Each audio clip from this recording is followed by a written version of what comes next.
This is our little cloning session with Sunny over here, who is as inquisitive as a monkey. Everything that we do, she has to nibble. Look at this.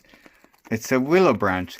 So basically, okay, this is great that she's actually chewing on the bottom. In order to clone a tree, you're basically you're copying the exact genetic footprint of the mother tree. So it's really crucial when you want to preserve a tree, like we want to preserve the willows that we have here. And so what you do, you can actually do this perfectly at home because okay, we're just nibbled, fun was nibbled on. The thing that's missing, that we're all missing, that's stopping people from cloning or rooting is a cloning salve or a rooting salve, as is otherwise known. And it turns out that we all have this at home, and it's simple cinnamon. It's very important to grind it because the powdered cinnamon sometimes contains sugar. What the rooting salve does, it basically has antibiotic properties. So the root, which will be on this is why the bark is taken off over here, will not rot. It will not be eaten by bacteria, and it has the incredible added bonus that it has salicylic acid, which stimulates the rooting of the branches. And there's actually two different items that contain salicylic acid. And the second one is actually willow bark. It's extremely medicinal, antibiotic. So the rooting tincture that you make for rooting out of your kitchen can be either cinnamon ground, not powder, or willow bark tea, or also ground willow bark. And so it's an example of something that, you know, if you're interested in cloning, because it's a really incredibly fast way to multiply a tree.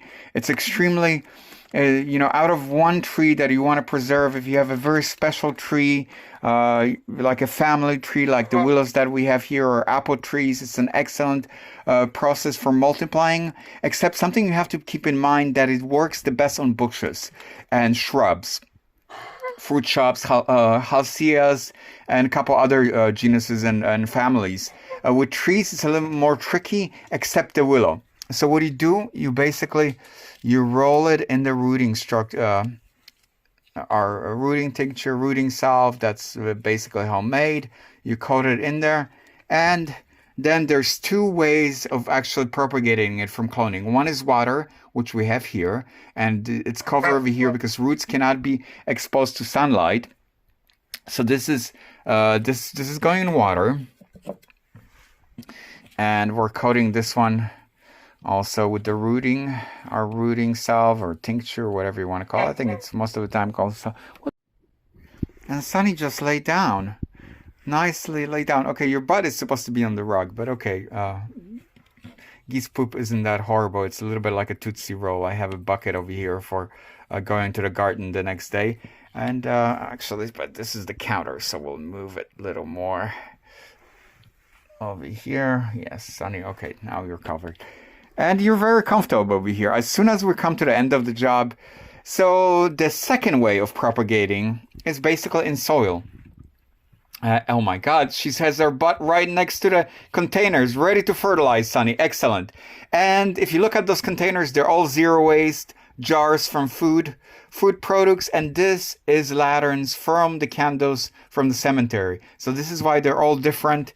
And we have hazelnut here. We'll cover this a little more, and we'll put this one here. And it's soil, and it's in soil, so this one goes in here nicely. And yeah, and it's a really, really fast way. It's a really great school projects, working with the kids, showing them how to basically propagate something. You missed a really big part when she was really, really taking part in the process, when we're actually peeling the bark from the bottom. The cabium, which is the Latin name for bark, has to be peeled off to stimulate the root growth. You saw part of it, but, it was a little bit. So yeah, so here, Sunny, what do you have to tell us? What do you have to tell us about this project? No, nothing? No comment? Okay. Wonderful. Okay. All right. Thank you for your participation. And a little, yes, little goose, little goose entertainment over here.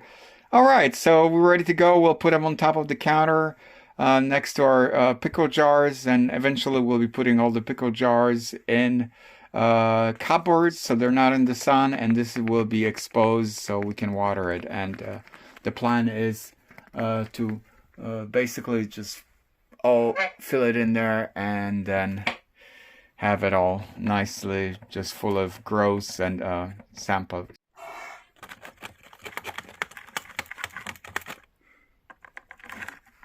What's going on over there? You're trying to turn the lights off. Ah, it is preening time.